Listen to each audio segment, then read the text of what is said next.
Hi kids, it's Mrs. Fravel. How are you? I hope you're well. I'm okay. Thanks for asking. Hey, it's time for us to get started talking about stuff.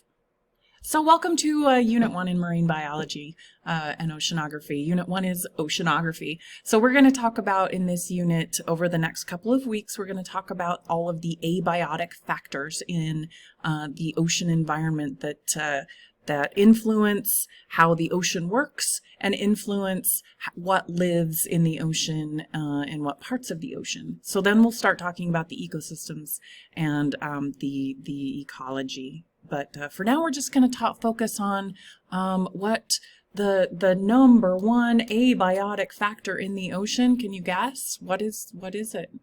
It's right. It's water. We're going to talk about the water in the ocean. And specifically, we're going to talk about, of course, seawater. Now, in biology, in general biology, we talk about the special properties of water.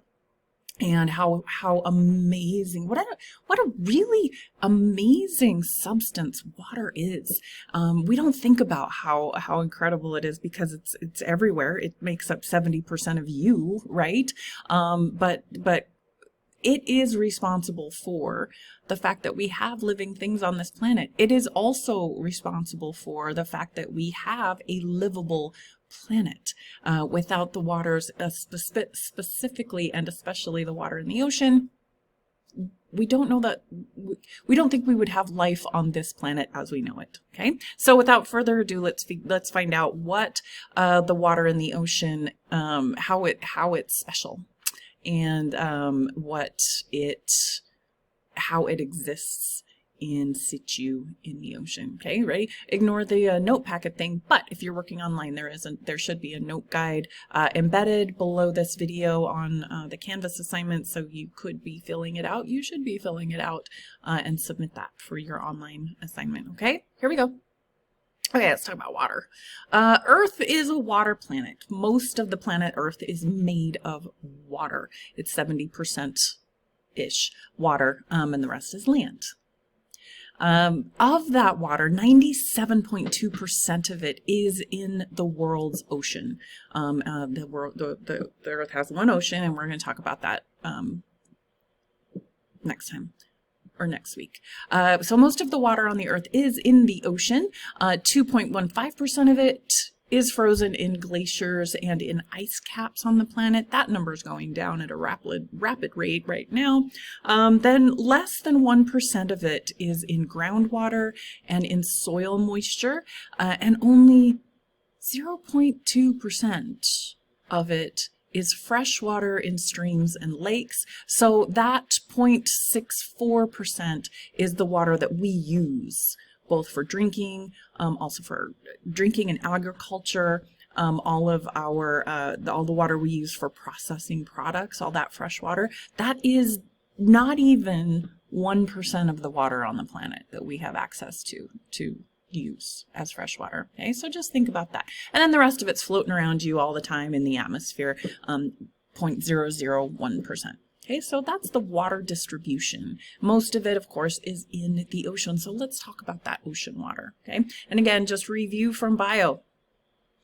Each water molecule is made of 1 oxygen and 2 hydrogen atoms. They are bonded together covalently, and each molecule is bipolar. The hydrogens are the positive end, and the oxygen is the negative end. And you can remember that by remembering that hydrogens are positive. They're happy. They like everybody. They want to bond to everyone. And oxygen is negative. It's a grump. It just wants to hog all the electrons to itself, and it's very negative. Okay. And then hydrogen bonding, remember that is the thing that makes the magic in water happen. Oh, there's my little charges. I forget that that's there. Okay, so hydrogen, again, very positive little element is our hydrogen, and it is covalently bonded to 1 oxygen. That means it shares its 1 little electron with that oxygen. It's the electrons orbiting both of them. The oxygen just tends to hog it a little bit more. But so that makes the hydrogen positive, and what that means is all of the other oxygens in the water around it attract the hydrogen. Okay, and so the hydrogen bonds, those positive little hydrogens, are attracted to the negative oxygens around it, and they create these individually weak, constantly breaking and reforming bonds between oxygen or between water molecules. And I want to say there's always 5 water molecules that are kind of associated with each other. Okay, and it's that hydrogen bond that create the properties of water, like adhesion and cohesion, which are responsible for surface tension, which becomes very important in the ocean. If you've ever seen a wave, that's the result of surface tension, okay? And also currents. As the water molecules are cohesive and are sticking together, we get this nice water movement in the ocean as currents, and we'll talk about that next time, okay? Okay, so you all know about water. You took bio.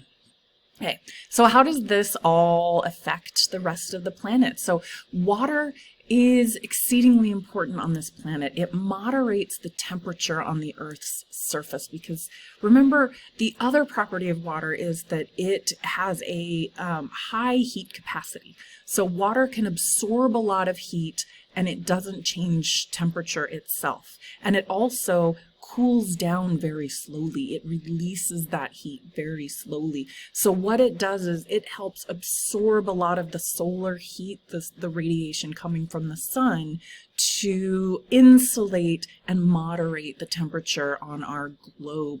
And what that means is that as the water absorbs that heat and as the water moves in currents around the planet, it distributes the heat from the sun from the places where there's a lot of solar radiation at the equator to places where there's less at the poles, and we get this nice moderating effect. So our equatorial oceans around the middle of the globe, they don't boil. I mean, they're essentially bombarded by the sun all the time, but they don't boil. And on the opposite, on the ends, the polar ends of the planet, those don't freeze solid.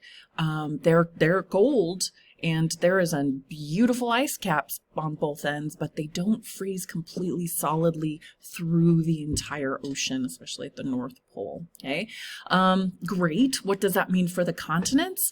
Landlocked areas, so we're in Utah, and we live in a desert. I don't know if you knew that. We live in a high cold desert chaparral ecosystem, and we are landlocked, where we have a big salty lake, and it does influence our weather, right? But if we are in a coastal area near the ocean, the weather and the climate, which are 2 different things, are very different. Landlocked areas like ours, we have a wider swing in temperatures between night and day and between our seasons. Whereas on the coast, even at the same latitudes as Utah, if you move out to the coast, the climates there are much more stable and much I mean, obviously they're more humid, but they don't have as much temperature swing between day and night or seasonality. Okay, all right. So it helps moderate the land around it as well. Okay, wow, you guys, it's 3 o'clock on Friday. My brain's starting to give in. Okay, we'll get through this, right? Okay. So when we take thermal imaging of the planet, we can see in the water temperature what the differences going on are, and we see this nice warm band of water going around the equator of the planet, cooler water as you move toward the poles. But just due to the way water sinks and rises due to temperature and density, which I'll talk about in a minute, and due to the currents and the winds, we get this nice banded temperature gradient of the water, helping regulate that temperature and not make it too hot or too cold anywhere. Okay, unless you're way up there, then it's always too cold for Fraval. All right, let's talk about water temperature and density. As water cools, the molecules slow down, okay? And as they slow down, they move closer together. That increases the density of the water. But with water, and that's true for all liquids, But the special thing about water, and this was one of the other properties of water we talked about in biology, at the freezing point, water molecules lock into a lattice formation. They have specific angles that they lock into as the water freezes, spreading them out. So as water solidifies into ice, its density suddenly gets lower. And so it floats. So it's less dense than its liquid form, which is rare. In terms of chemistry and physics. Okay? So the question is, when we have cold water that's not freezing, where do you think that might tend to go in the ocean? It sinks, you're right. It sinks down to the bottom. But as water freezes, it floats. And we don't get like globs of water that freeze in the bottom and float to the top because of the pressure differential. But down in the deeper parts of the ocean, that is where we find the coldest and most dense water in terms of temperature. Okay? Okay. Let's talk about any questions? Shoot me an email. Salinity. So what makes water salty? And that's what salinity is. Salinity is the total amount of dissolved solids in water, including dissolved gases like oxygen, nitrogen, carbon dioxide, things like that. Those are actually also dissolved in water, just like they are in the atmosphere around you. It doesn't include the dissolved organic molecules, like macromolecules. Okay, so we measure salinity just based on the salts in the water, and we have these ratios that we talk about salinity in terms of the ratio of mass of dissolved substances to mass of pure water, just H2O. Okay, and it's expressed in parts per thousand. So that looks like the percentage sign, but it's per thousand. So percent is parts per 100. We talk about salinity because the numbers are so much smaller. Molecular numbers are so much smaller.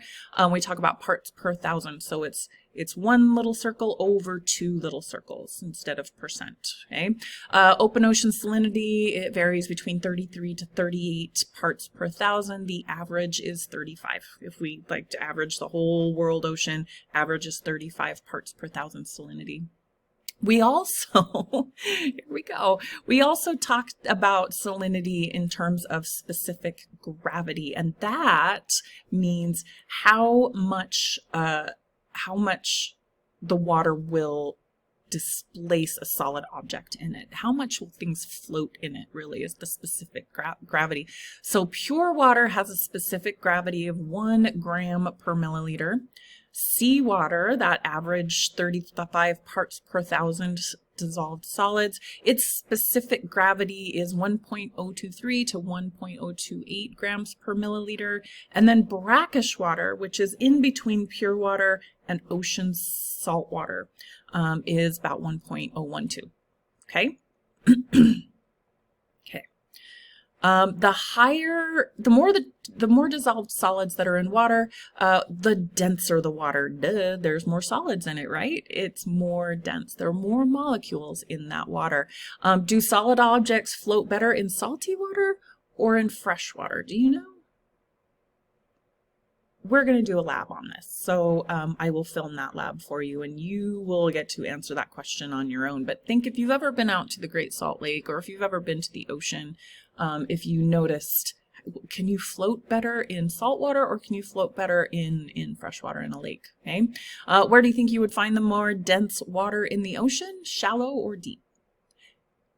Yes, you're right. It's in the deep because the denser water, again, it sinks to the bottom. So we get this layering in the ocean where we get dense, cold water at the bottom. So the temperature makes it more dense because the molecules are closer together.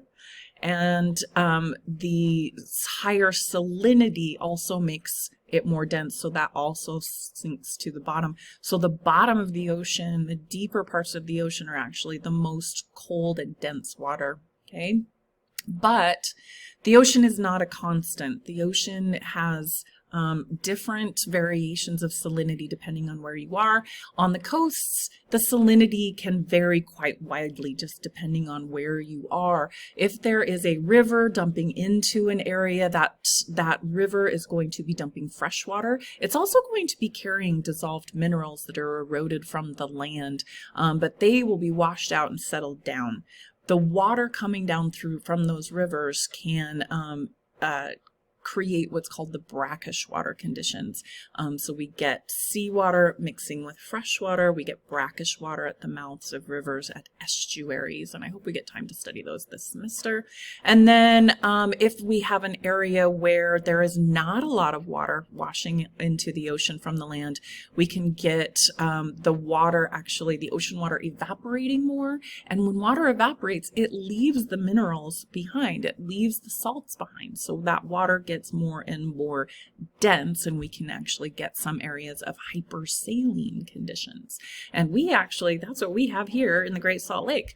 That sucker's always evaporating, and it's getting more minerals carried down from our mountains, so it increases the salinity in that. Okay, salinity also varies seasonally. At the equator, where there aren't seasons, but they do get a dry and a wet season. But they don't get spring, summer, winter, fall, and they don't get a lot of temperature changes. It's just dry or wet halfway through the year.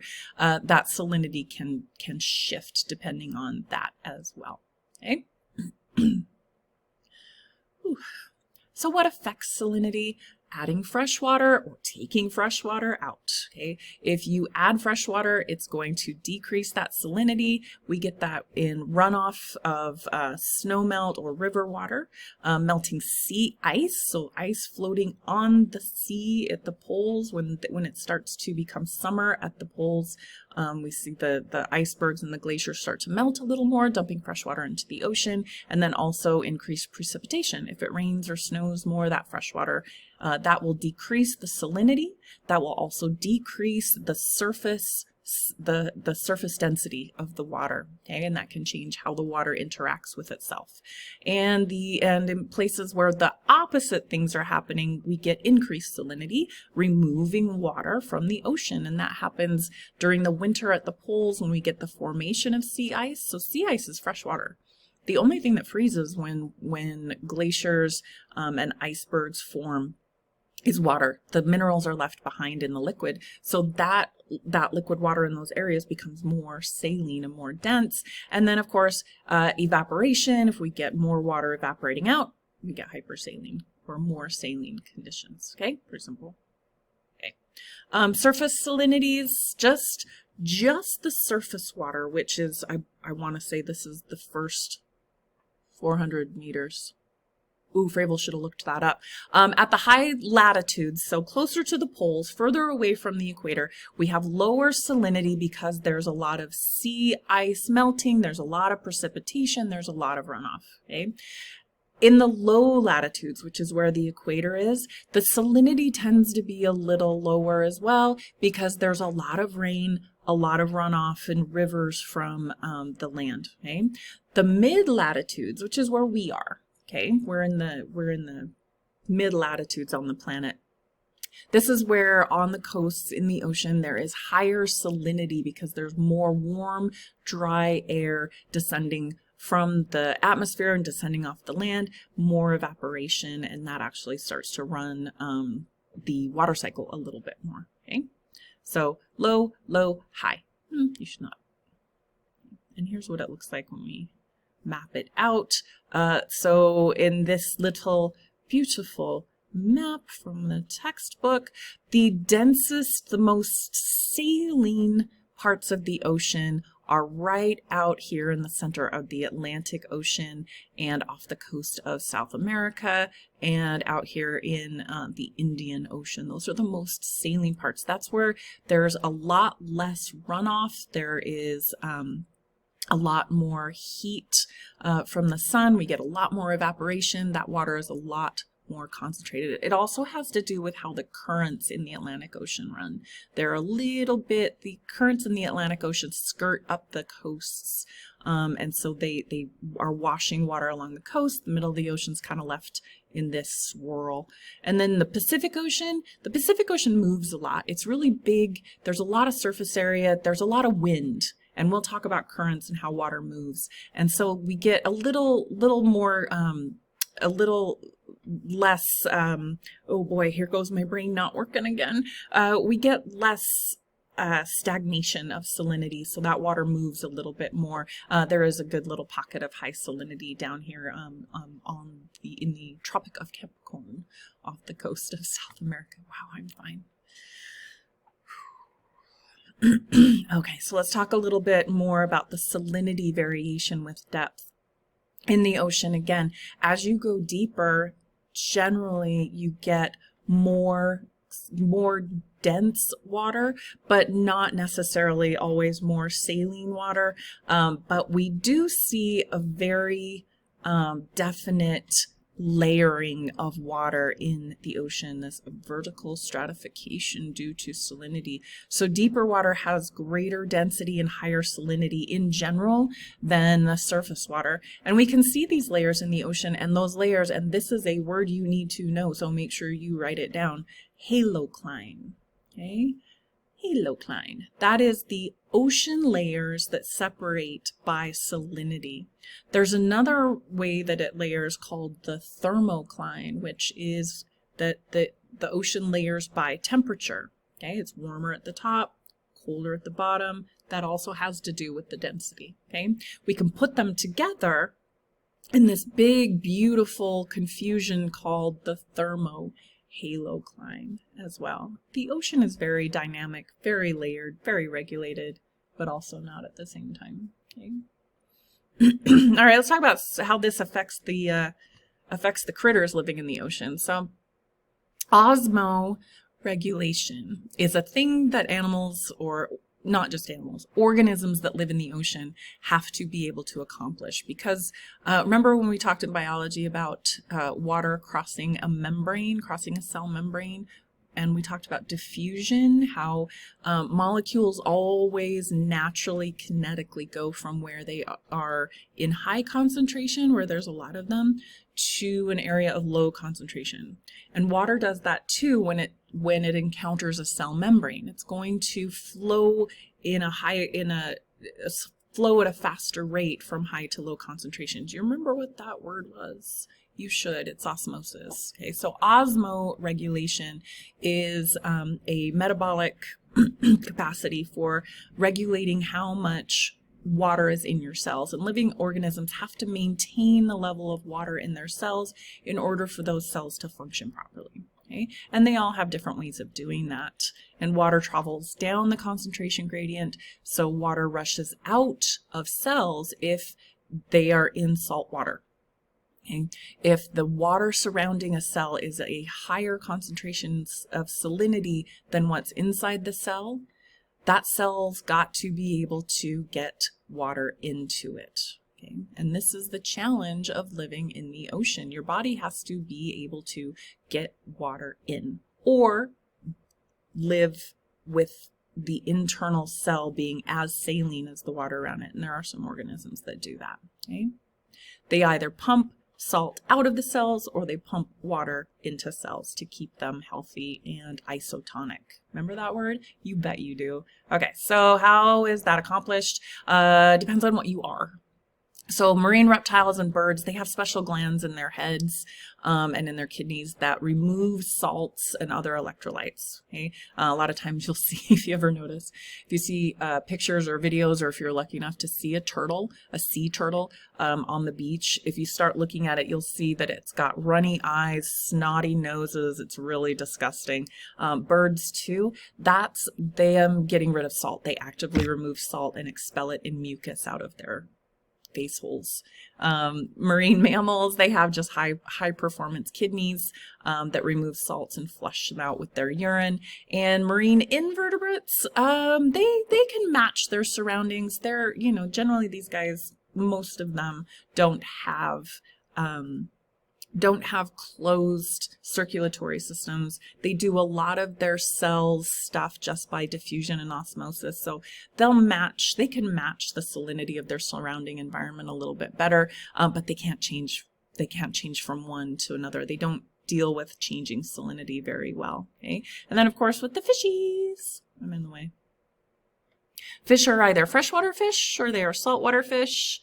And they can't switch over. There's a few species that change throughout their lifetime, but for the most, you're either saltwater or a freshwater fish. And trust me, don't ever put a saltwater fish in freshwater. It's not pretty. Okay, that's it. I'm done. I'll stop talking. Okay, the assignment for today is properties of seawater reading and questions on Canvas. That's just going to kind of review everything that I just said that you totally listened to and took notes on. Next time in class, there will be a live lab playing with water density and salinity. So if you can be in class on Wednesday, I would highly, highly recommend it. So come on in. Unless you have COVID, then please stay home. Okay. Have a good day. Be safe, be kind, and wear your masks. Okay, bye.